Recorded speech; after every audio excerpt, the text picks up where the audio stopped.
Ethan Hale had learned that mountains were honest. They did not salute, argue, or ask why a former combat medic sometimes woke before dawn with his hands clenched around memories that no longer existed. They simply stood beneath the sky, ancient and indifferent, which was precisely why he liked them. He had been walking for nearly 3 hours when the evening clouds began to glow. At first, Ethan assumed it was lightning trapped above the ridge. Then a line of white fire tore across the heavens, moving too slowly for a meteor and far too quietly for an aircraft. It vanished behind the northern forest. A heartbeat later, the ground shuddered beneath his boots. Birds erupted from the trees. Ethan stared toward the fading smoke. "Excellent," he muttered. "I leave civilization to avoid trouble, and trouble develops orbital delivery." He considered turning back. The sensible part of his mind reminded him that unidentified objects falling from the sky were generally the responsibility of scientists, soldiers, or extremely unlucky farmers. Unfortunately, the former medic in him had already noticed the angle of descent. Whatever had fallen had not crashed naturally. It had tried to land. He left the trail. The forest grew strangely silent as he approached the impact site.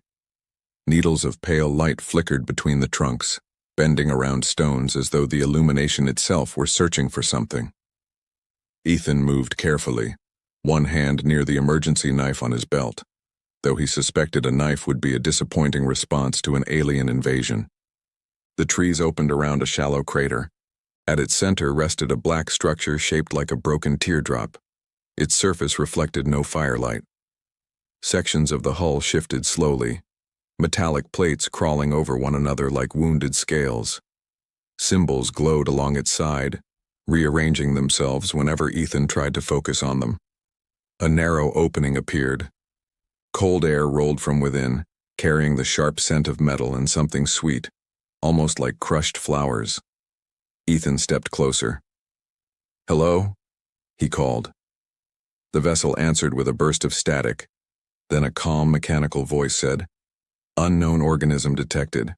Probability of hostility, 48%. Ethan raised both hands. "That seems unfair. We've only just met." "Probability revised to 51%. "Good conversation." A light swept over him. The beam passed through clothing and skin without heat, leaving a faint tingling in his bones. "Biological structure recorded," the voice announced. "Primitive medical knowledge detected." Ethan frowned. "Primitive?" "Moderately primitive. Better." The interior of the craft was small, built around a transparent medical chamber. Inside lay a woman. For several seconds, Ethan forgot the machine, the crater, and every rational question forming in his mind. She looked human at first glance. Her face was pale and finely shaped, framed by long golden hair darkened with blood. Yet elegant ears extended through her hair, longer than any human's, tapering to delicate points. Silver armor covered her body, broken open beneath the ribs where a black shard had pierced her side. Her blood was violet. It spread beneath her in luminous threads. Ethan's training seized control. He entered the vessel and knelt beside the chamber. "Open it." "Authorization denied." "She's dying." "Statement accurate." "Then open it." "Unknown organism may contaminate royal patient." Ethan glared at the ceiling. "Your royal patient is going to become a royal corpse." The ship remained silent for one unbearable second. Then the chamber released with a hiss. He pressed his hands around the wound, studying the unfamiliar anatomy displayed by flickering holograms. Her pulse was erratic. Her skin had already begun to cool. A projection appeared above her chest, translating alien symbols into English. "Princess Lyra Varen, systemic failure survival estimate, 4 minutes. "Do you have medicine?" Ethan asked. "All synthetic blood substitutes rejected." "Universal donor material?" "Unavailable." "Then what do you expect me to do?" The scanning light moved over him again. This time the ship answered slowly. "Unexpected compatibility detected." Ethan looked at the woman, then at his own arm. How compatible? 93.8%. That sounds suspiciously encouraging. Your blood may stabilize her. May? Probability of donor complications, 32%. And her chance without it? 0. Ethan removed his jacket and rolled up his sleeve. Start the transfusion. The vessel hesitated. Clarification required. You understand that this procedure may alter both biological systems permanently. I understand she dies if we debate it. Mechanical arms unfolded from the wall. One cleaned his skin while another produced a silver needle. Donor designation required. Ethan Hale. The translator chimed. Designation accepted. Ethan Hale, temporary royal blood container. Ethan stared upward. That is not going on my medical records. The needle entered his arm. Dark red blood flowed through a transparent tube, crossed a humming field and changed as it entered Lyra's body. Crimson light mixed with violet beneath her skin, spreading through delicate veins along her neck. Her back arched. Every instrument in the pod screamed at once. Ethan nearly pulled away. Is this working? Uncertain. That is becoming your favorite word. Her heartbeat vanished. For one terrible moment, the medical chamber became silent. Then a single pulse struck through the hologram. Another followed. Lyra inhaled sharply. The damaged ship brightened around them, ancient symbols igniting across every wall. A circular mark appeared over Ethan's hand and mirrored itself above the princess's heart. Patient stabilized, the vessel announced. Ethan sagged against the chamber, dizzy with relief. The machine continued in a quieter voice. Sacred biological exchange recorded. What does that mean? Translation incomplete. Ethan looked at the unconscious princess whose fingers had closed weakly around his wrist. Far above the forest, hidden beyond the clouds, something enormous changed direction and began descending toward Earth. Ethan Hale woke up to the sound of something arguing with itself. At first, he thought he was back on Earth, listening to one of the old emergency radios from his military days. Then he remembered the alien spacecraft, the glowing machines, the woman with pointed ears, and the fact that his last conscious thought had been wondering whether saving an extraterrestrial princess would require filling out paperwork. Apparently, the universe had answered that question by creating a headache. He opened his eyes slowly. The ceiling above him was not a ceiling. It was a transparent layer of some unknown material, showing thousands of moving symbols beneath its surface. Blue lines flowed like rivers of light, constantly changing shape. Tiny mechanical drones floated around the room, scanning him silently. One drone moved closer. Donor awake. Ethan blinked. Please tell me you have a less disturbing name for me. Temporary royal blood container. He closed his eyes again. I was afraid you would say that. Alternative designation available. Good. Strange human who refused to allow princess death. Ethan opened one eye. That is somehow worse. The drone rotated. Humans appear difficult to satisfy. Welcome to humanity. He slowly sat up, feeling a strange weakness in his body. The last thing he remembered was Lyra's heartbeat returning and the entire ship coming alive. Now he was lying in a medical chamber that looked like something created by a civilization that had skipped several thousand years of technology. A soft sound came from across the room. Ethan turned. The alien woman was awake. For a moment, neither of them spoke. Princess Lyra Varen rested against the side of her medical chamber. Her long golden hair fell over her shoulders and her unusual pointed ears moved slightly as she studied him. She looked almost like a human woman, but every small detail reminded Ethan that she belonged to a world beyond Earth. Her silver eyes carried a mixture of confusion, gratitude, and something he could not identify. You gave me your life essence, she said quietly. Ethan looked at his arm, where a faint glowing mark remained on his skin. I gave you blood. Lyra tilted her head. On my world, those words are not considered different. That sounds complicated. It is. Good. I was worried alien civilizations had somehow solved all their problems. A small smile appeared on her face. We have not. We only have better machines while making the same mistakes. Ethan laughed softly. That is probably the most human thing I have heard today. Before Lyra could answer, the entire ship suddenly shook. Warning lights flashed. The artificial intelligence spoke. Multiple vessels approaching. Lyra's expression changed immediately. Her calm expression disappeared, replaced by the seriousness of someone who understood danger. Royal Guard? Friend or enemy? Ethan asked. She hesitated. That depends on what they believe happened. Ethan looked toward the walls. I'm guessing they are not coming over for a friendly dinner. Your understanding of politics is surprisingly accurate. I watched enough movies. What are movies? Ethan stared at her. You have spaceships but no movies? Lyra looked genuinely confused. We have historical memory archives. So you have documentaries? Yes. That explains everything. The ship shook again. A massive shadow passed over the transparent ceiling. Ethan looked upward. The object above them was enormous. It was not just a ship. It was a floating city, covered in metallic structures and hundreds of glowing engines. Smaller vessels descended around them like protective insects. The alien spacecraft lowered itself onto the forest floor without destroying a single tree. Ethan raised an eyebrow.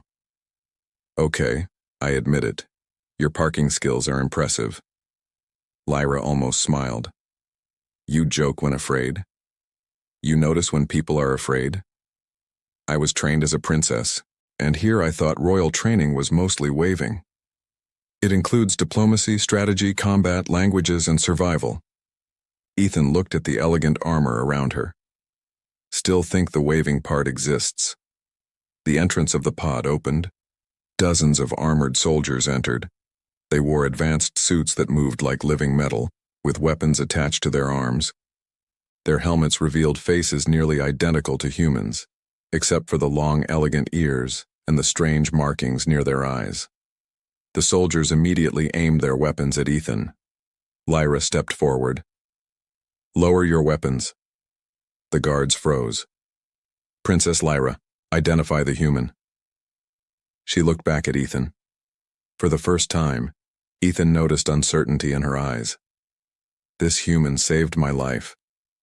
The soldiers exchanged confused looks. One of them scanned Ethan. Impossible. Another soldier checked the data. Blood exchange confirmed. Silence filled the chamber. Ethan looked between them. Should I be worried about everyone reacting like that? Nobody answered. The oldest guard slowly removed his helmet. His expression was one of shock. My princess. He looked at the glowing mark on Ethan's hand. Who gave you permission to create the eternal bond? Ethan frowned. I'm sorry, the what? The translator immediately activated. Eternal bond. Ancient sacred connection. Equivalent to lifelong royal union. Ethan stared at the machine. Then he looked at Lyra. Then back at the machine. No. The translator responded.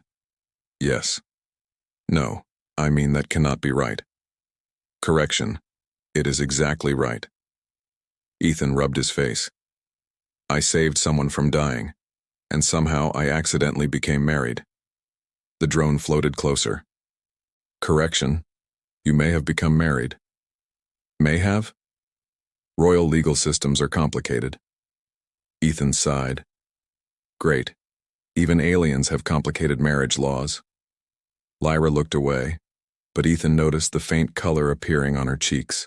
The guards lowered their weapons, not because they trusted Ethan, because they suddenly seemed to fear the consequences of what had happened. Outside the spacecraft, more vessels descended, and somewhere across the stars, the news began traveling. The missing princess had been found. She was alive. And beside her stood a human whose blood had changed the future of an entire empire. Ethan Hale had discovered that there were many ways to have a terrible day. Getting caught in a storm while hiking was one. Being attacked by unknown creatures was another. But standing inside an alien royal spacecraft, while hundreds of armed soldiers stared at him, because he had accidentally triggered an ancient marriage tradition, was definitely higher on the list. The worst part was that nobody seemed willing to explain anything in a normal way. Everyone kept whispering. Everyone kept staring at the glowing mark on his hand. And every time Ethan asked a question, someone responded with a sentence containing words like ancestral, sacred, or galactic importance. He was beginning to miss normal problems. Can someone please explain what happened using words that a tired human can understand? Ethan finally said. The Royal Guard commander looked at him with complete seriousness. You saved Princess Lyra Varen by offering your blood willingly. Yes. Your biological essence merged with hers. Yes. According to Asterian tradition, this creates an eternal life bond. Yes, I heard that part. The commander paused. Then you understand. No, I understand the words. I don't understand how donating blood turned into a marriage ceremony. The translator immediately answered, because your species has not developed this custom. Ethan pointed at the machine. Thank you, talking wall. That explanation somehow explained nothing. Lyra covered her mouth. For a second, Ethan wondered if she was hiding fear. Then he realized she was trying not to laugh. The princess actually laughed. A quiet, surprised sound. The entire room became silent. The guards looked shocked. Ethan looked around. Did I just break another law? Lyra shook her head. No. It has been many years since anyone made me laugh during a royal crisis. Well, I'm happy to contribute. Apparently I have already donated blood. Might as well donate comedy too. The tension in the room softened slightly, but only slightly. Because moments later the doors opened. A group of officials entered wearing long silver robes covered with glowing symbols. Unlike the soldiers, they carried no weapons. Instead, they carried floating holographic tablets that displayed information too quickly for Ethan to follow. At the center walked an elderly Asterian with white hair, sharp, intelligent eyes, and long ears decorated with golden rings. The guards immediately bowed. The High Keeper of Imperial Traditions, Lyra whispered. Ethan straightened. Should I bow too? Lyra looked at him. Only if you wish. Is there a correct way? Not really. That is comforting. Ethan attempted a respectful bow. Unfortunately, his exhaustion caused him to lose balance. He nearly fell forward. One of the floating tablets automatically moved beneath him, catching him. The device announced, Emergency support activated for bonded royal companion. Ethan froze. The room froze. Then Lyra started laughing again. I apologize, she said. Ethan looked at the machine. Your technology just saved me from embarrassing myself. Yes.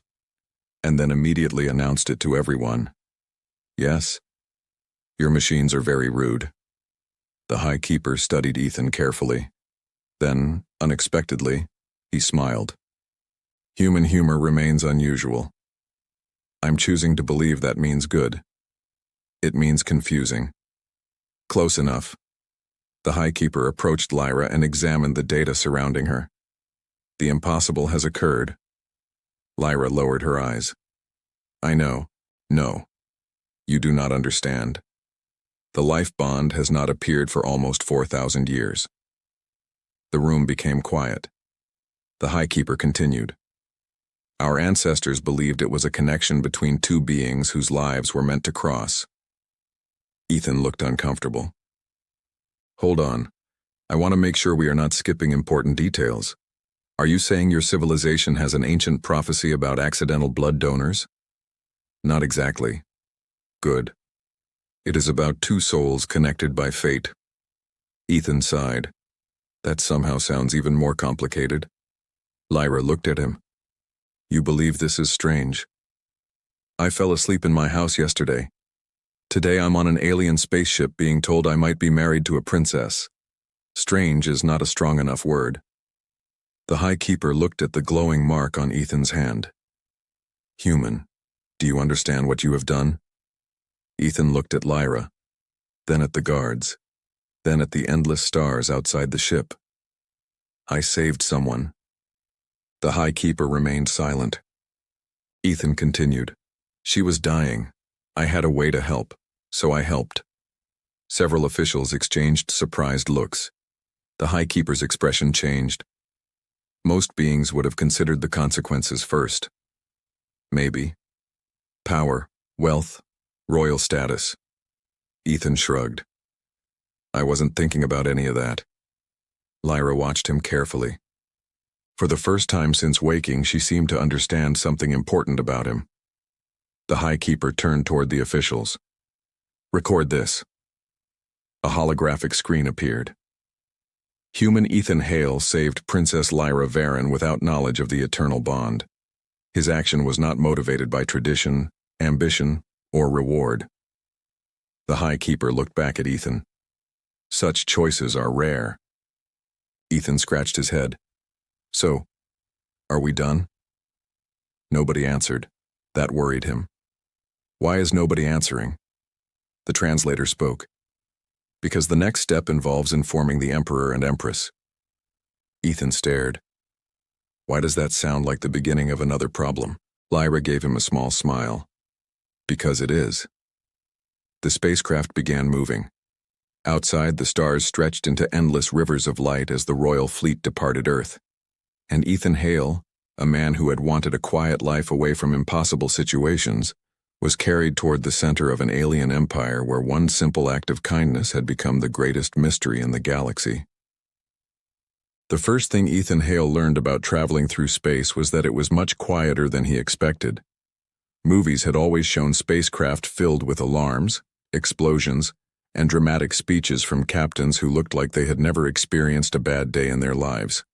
The reality was different. The royal spacecraft was calm, silent, and almost disturbingly comfortable.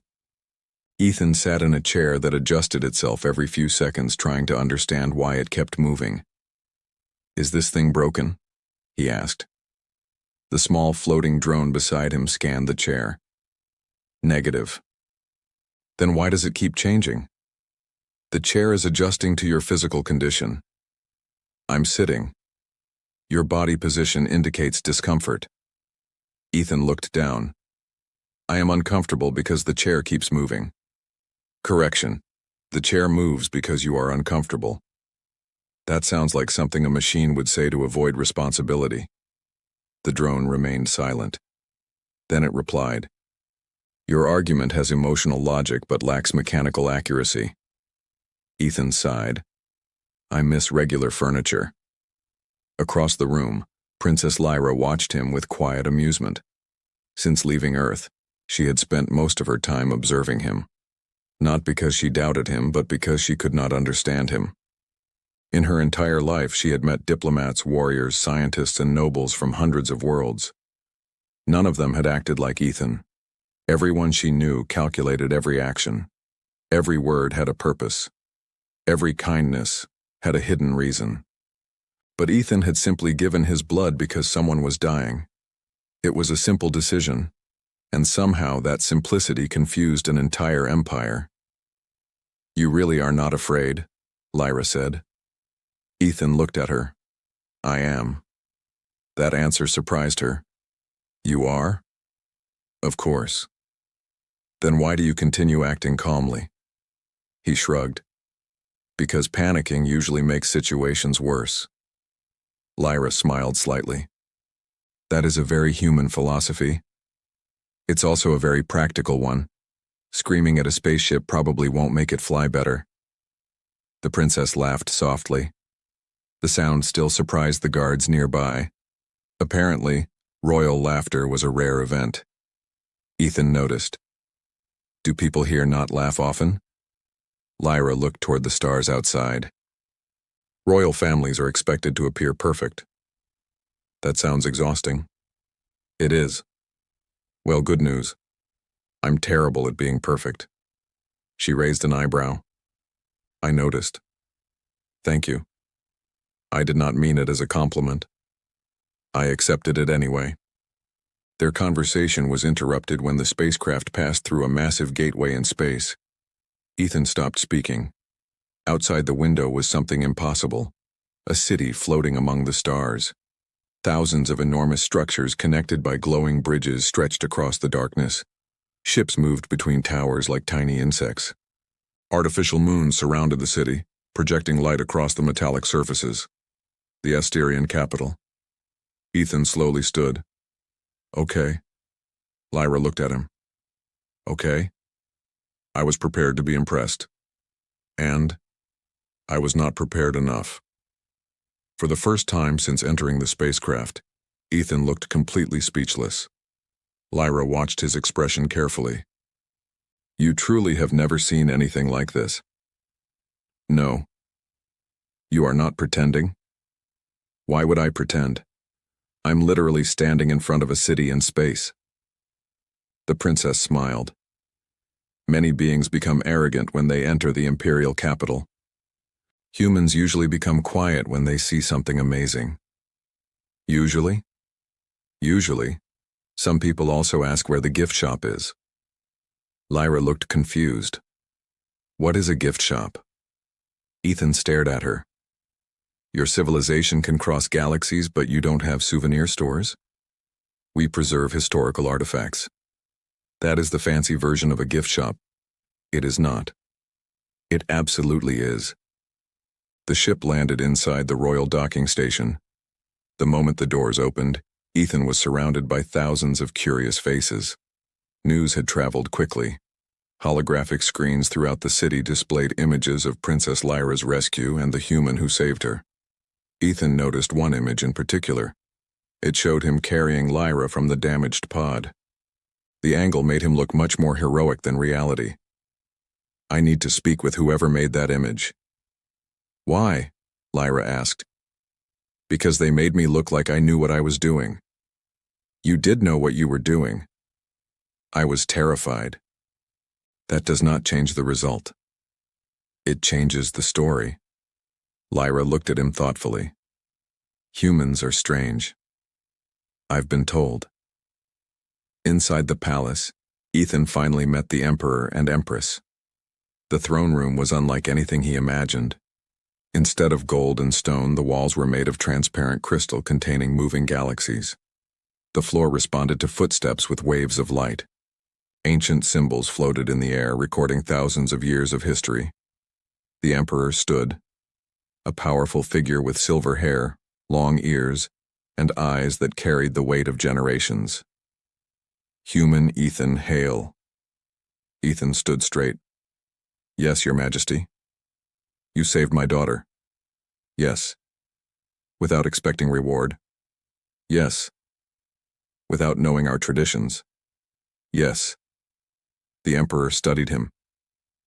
Then you understand why the entire empire is watching you. Ethan glanced around the room. Honestly, I was hoping nobody noticed. A silence followed. Then the Empress covered a smile. Even the Emperor looked slightly amused. Lyra stepped forward. Father, Ethan did not seek this bond. The Emperor nodded. I know. His expression became serious. But the galaxy now knows. A hologram appeared above them. Thousands of messages appeared from different worlds. Some celebrated, some questioned, some demanded answers. The Emperor looked at Ethan. The blood bond has awakened an ancient law. Ethan already knew where this was going. And I assume this is the part where everyone becomes very complicated. The translator responded. Confirmed. Ethan looked at the ceiling. Great. At least the machine is honest. The Emperor continued. Tomorrow the Imperial Council will decide what happens next. Ethan looked at Lyra. What happens if they decide something I don't like? The princess met his eyes. Then we will face it together. Those words stayed with him. Because for the first time since arriving among the stars, Ethan realized something. The bond was not only a mystery for the Empire, it was now a challenge for both of them. And somewhere beyond the palace walls, powerful people were already deciding whether the human who saved a princess was a miracle or a threat. Ethan Hale discovered that royal meetings were somehow worse than military briefings. At least military briefings had a clear purpose. Someone explained the mission, someone complained about the mission, and eventually everyone left knowing exactly how much trouble they were in. The Imperial Council was different. Everyone spoke politely. Everyone smiled. And somehow every sentence made Ethan feel like he was standing near a hidden trap. He sat beside Princess Lyra inside a circular chamber surrounded by floating holograms. Hundreds of council members appeared around them as digital projections, representing worlds spread across the Asterian Empire. Some looked human. Some looked nothing like any creature Ethan had ever imagined. One had 4 eyes and spent the entire meeting staring at Ethan without blinking. Another had a transparent body filled with glowing liquid. Ethan leaned slightly toward Lyra. "Is that normal?" Lyra followed his gaze. "Yes." "Should I be worried?" "No." "Why?" "Because if he wanted to harm you, he would not need to stare." Ethan looked back at the alien. "That somehow makes me more worried." The alien continued staring. Ethan nodded politely. "Okay, definitely not a fan of that one." Lyra tried not to smile. The Emperor appeared at the center of the chamber. "Today we discuss the eternal life bond created between Princess Lyra Varen and the human Ethan Hale." Immediately voices filled the room. Some supported the bond. Others questioned it. Some demanded investigation. One council member raised a hand. "The human is unknown. His arrival coincides with the activation of an ancient tradition that has not appeared for thousands of years." Another responded. "But he saved the princess when our own medical technology failed." A third voice interrupted. "Intent does not erase consequences." Ethan listened quietly. He had faced enemies on battlefields, but this was different. No weapons, no explosions, just words. And somehow, words could be more dangerous. The Emperor looked toward him. "Human Ethan Hale, you may speak." Hundreds of eyes turned toward him. Ethan cleared his throat. "I would like to start by saying that yesterday morning my biggest concern was whether I had enough food at home." A few council members looked confused. He continued. "Then I found a crashed spaceship, saved a dying alien princess, and somehow ended up in a discussion about cosmic marriage laws." Silence. Lyra covered a small laugh. Ethan looked at her. "Sorry, I'm still processing." The Emperor nodded. "Continue." "I did not save Lyra because of any tradition. I didn't know your laws. I didn't know she was royalty. I just saw someone who needed help." The chamber became quiet. Ethan looked around. "If your tradition says that creates a bond, I understand that matters to you. But I don't want anyone saying I did it because I wanted power or status." The words reached deeper than he expected. Even the council members who doubted him became silent. Lyra watched him carefully. She had heard thousands of beautiful speeches from nobles. But Ethan's simple words carried something different. Truth. The meeting continued for hours. Scientists presented data about the bond. Historians explained ancient records. Biologists analyzed Ethan's blood. The results only created more questions. Finally, the chief scientist displayed a hologram of their genetic structures. "The compatibility between the princess and the human is extraordinary." A council member frowned. "Could this be artificial?" The scientist shook her head. "No." "Could it be manipulated?" "No." "Could it be predicted?" The scientist paused. "No." The entire chamber became uneasy. Ethan leaned toward Lyra. "I'm guessing everyone hates answers like that. They dislike uncertainty. Humans dislike it too. You seem comfortable with it." Ethan shrugged. "I'm not comfortable. I just learned that life rarely asks permission before becoming complicated." Lyra looked at him quietly. Before she could respond, an alarm suddenly echoed through the chamber. Every hologram flickered. A red symbol appeared. Security breach. The council members immediately reacted. Guards appeared through teleportation gates. Weapons activated. Ethan stood. What happened? The Emperor's expression changed. Someone attempted to access the bond records. Lyra became serious. Who? The security system displayed an unknown identity. No name, no location, only one message. The human must not remain. The room fell silent. Ethan stared at the words. Well? Lyra looked at him. Well? I guess I officially arrived. That is your response? I was expecting someone to eventually dislike me. I just hoped they would wait until after I learned where the bathrooms are. Despite the danger, Lyra smiled. But beneath that smile was fear. Because whoever had sent the message was not simply attacking Ethan. They were challenging an ancient tradition. And they were willing to fight the entire empire to stop the bond from existing.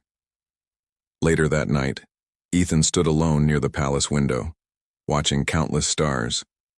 He had spent his life saving people, but he had never expected one rescue mission to change the fate of worlds. Lyra approached quietly. You should rest. I've been told that many times. Do you listen? Rarely. That is a dangerous habit. So is getting married by accident. For a moment, neither spoke. Then Lyra smiled. You truly are unlike anyone I have ever met. Ethan looked at the stars. I'm not sure if that's a compliment. It is. Good. I'll accept it. Far beyond the palace, hidden among the endless darkness of space, a ship changed course.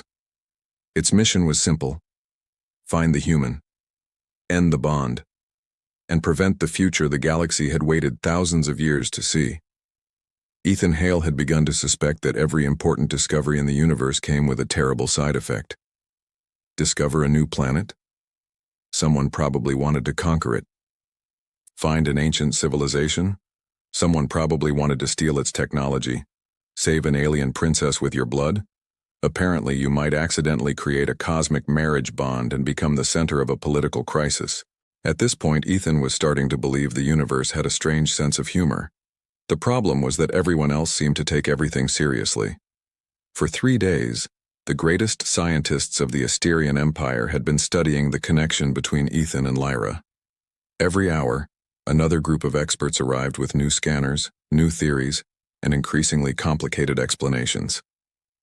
Ethan sat inside a massive laboratory surrounded by machines that floated in the air. One scientist adjusted a holographic display. Your cellular structures continue synchronizing. Ethan looked at the screen. That sounds dangerous. It is not. Good. It is simply unprecedented. That is a fancy scientific way of saying dangerous. The scientist paused. Your interpretation is emotionally reasonable. Ethan smiled. I'm learning alien science language. Across the room, Lyra watched the examination with curiosity. Unlike the first days after the rescue, she seemed calmer now. Her injuries had completely healed, and the strange silver armor she wore had been repaired by advanced technology. Her long golden hair fell naturally over her shoulders, and her elegant pointed ears moved slightly whenever she concentrated. Ethan had noticed that. He had also noticed she became embarrassed whenever someone mentioned the bond, which, unfortunately, happened every few minutes. The scientist activated a new hologram. The bond is not merely symbolic. Everyone became silent. A 3-dimensional image appeared between them. 2 biological structures connected by waves of energy. The blood exchange created a permanent quantum resonance between your bodies. Ethan frowned. Can you explain that without making it sound like we are connected by space magic? The scientist thought for a moment. Your bodies can sense each other across distance. Ethan looked at Lyra. Like a phone? No. Like a very advanced phone? Closer. Great. I'm married to a princess and apparently also carrying the galaxy's strangest communication device. Lyra laughed. The scientist looked confused. Was that humor? Yes? Why? Because if I don't joke, I start thinking about how strange my life has become. The scientist considered this. Interesting. Humans use humor as a psychological defense mechanism. Ethan nodded. Exactly. The scientist recorded something. Human response: makes jokes when overwhelmed. Ethan leaned closer. Please do not put that in my official file. It has already been recorded. Of course it has. The research continued. The scientist discovered that the bond did not control their emotions or thoughts. It did not force affection or loyalty. Instead, it amplified natural biological signals, allowing them to sense danger, pain, and strong emotions from each other. That discovery changed everything. The council had feared that the bond was an ancient mechanism controlling their choices, but it was not. It was simply a connection, a bridge. Lyra looked at the results quietly. So my feelings are my own. The scientist nodded. Yes. Ethan noticed the relief in her expression. You were worried? Lyra looked away. My entire life, I was taught that destiny is powerful. She touched the glowing mark on her hand. But I wondered whether my choices belonged to me. Ethan understood. He had spent years believing his own life was controlled by duty. The military, the missions, the expectations. He knew what it felt like to wonder if you were choosing your path or simply following one already written. Destiny is strange, Ethan said. Lyra looked at him. How? People use it to explain things they don't understand. And what do you believe? Ethan thought for a moment. I believe choices matter more. Lyra smiled softly. That sounds very human. It is. Their conversation was interrupted when the laboratory doors opened. A group of palace servants entered carrying dozens of objects. Ethan stared. What is happening? Lyra looked embarrassed. These are gifts. For what? For the bonded partner of the princess. Ethan looked at the mountain of objects. There were advanced devices, ceremonial clothing, strange alien artworks, and several small machines that immediately began following him. One machine scanned his face. Royal companion identified. Another said, recommended action. Provide comfort. A third floated closer. Would human like a relaxing beverage? Ethan looked at Lyra. Are these robots trying to become my friends? Lyra smiled. They are designed to serve. That is exactly what a robot trying to become my friend would say. One of the machines offered him a drink. Ethan accepted it. What is this? Traditional Asterian calming liquid. He took a small sip. His eyes widened. This is actually good. The machine responded proudly. Human approval detected. Another machine immediately approached. Human approval detected. Requesting additional approval. Ethan laughed. Congratulations. I have accidentally encouraged them. Lyra laughed beside him. For a moment there were no councils, no enemies, no political arguments. Just two people from completely different worlds sharing a quiet moment. But the peace did not last. A message appeared across every screen in the laboratory. The sender was unknown. The warning was short. The bond cannot continue. The room became cold. Security alarms activated. Lyra stepped forward. They found us. Ethan looked at the message. Whoever they are, they really need better communication skills. Lyra looked at him. Why? Because if someone wants to threaten me, they should at least introduce themselves first. Despite the danger, Lyra smiled. Then the smile disappeared. Because this time, the enemy was not attacking a tradition. They were attacking the connection between two lives. And somewhere in the darkness beyond the Empire's borders, someone was preparing for war. Ethan Hale had once believed the universe was a simple place. There were problems.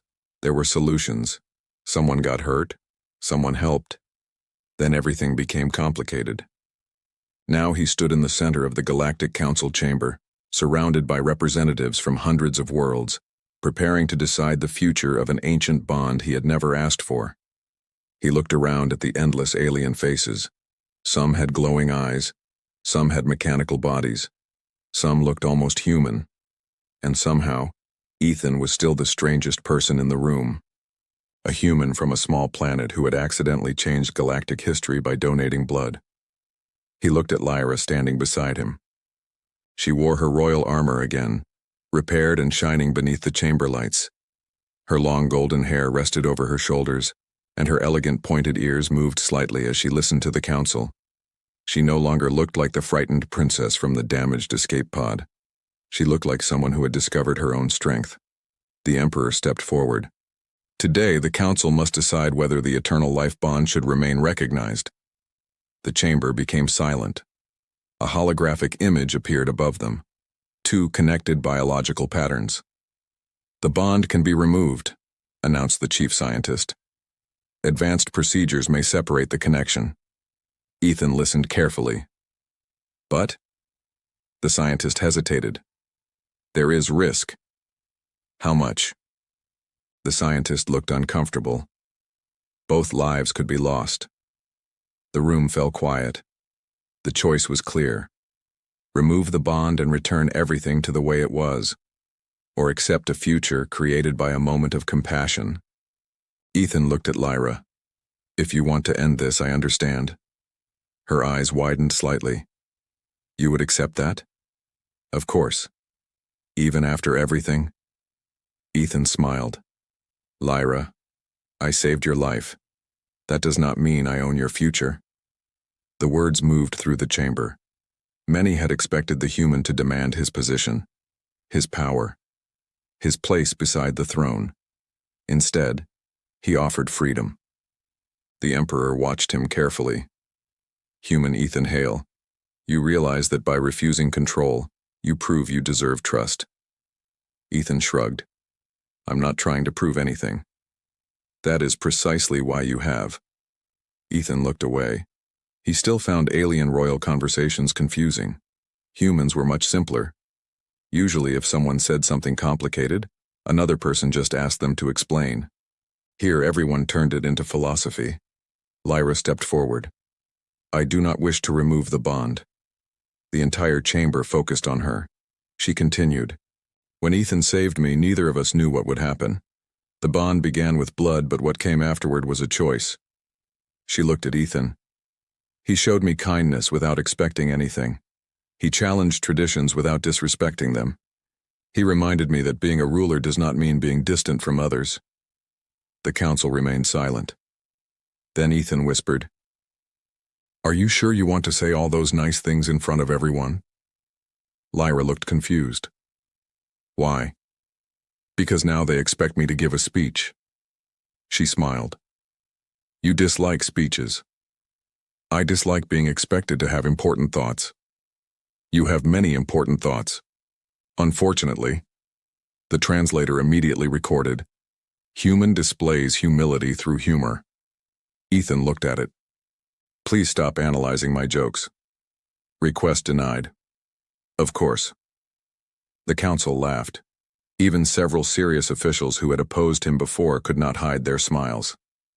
The vote began. One by one, representatives from across the galaxy made their decisions. Some had doubts, some had questions. But slowly the results appeared. The eternal life bond would remain recognized, not because tradition demanded it, because both people involved freely accepted it. The Emperor approached Ethan and Lyra. "Today marks a new era." Ethan looked at him. "Does that mean fewer meetings?" The Emperor paused. Lyra covered her mouth. The Emperor actually laughed. "You continue to surprise me." "I'm trying. That is the problem." The following months changed everything. The Empire opened official communication with Earth. Scientists from both civilizations began working together. Human technology mixed with Asterian discoveries, creating advances neither world could have achieved alone. The story of Ethan and Lyra spread throughout the galaxy. Some called it destiny. Some called it impossible. Ethan called it a very strange Tuesday. He never became the perfect royal figure many expected. He still forgot ceremonies. He still asked too many questions. He still annoyed palace machines by arguing with them. One morning, A service drone found him walking through the palace corridors wearing ordinary human clothing. Royal companion ceremonial clothing required. Ethan looked at himself. I saved a princess from dying. I think I earned the right to wear a comfortable jacket. Royal standards disagree. Your standards need hobbies. The drone processed this. Suggestion accepted. Searching for hobbies. Ethan laughed. Some things, apparently, even advanced alien technology could not understand. Years earlier, Ethan had left Earth because he wanted a quiet life. A life without responsibility. Without battles. Without impossible choices. But he eventually learned something important. A quiet life was not always the same as a meaningful one. Sometimes the moments that changed you arrived without warning. Sometimes they fell from the sky inside a damaged spacecraft. Sometimes they looked like strangers from another world. And sometimes saving another person's life meant discovering a completely different future, waiting for your own. Standing beneath the stars with Lyra beside him, Ethan watched countless ships travel between worlds. The universe was still enormous, still dangerous, still full of mysteries. But he no longer feared them, because he had learned that no matter how far civilizations traveled, no matter how advanced their technology became, the most powerful force in the galaxy was still something simple: a choice, a kindness, a hand reaching out when someone needed help. And that was how a human from Earth became part of the stars.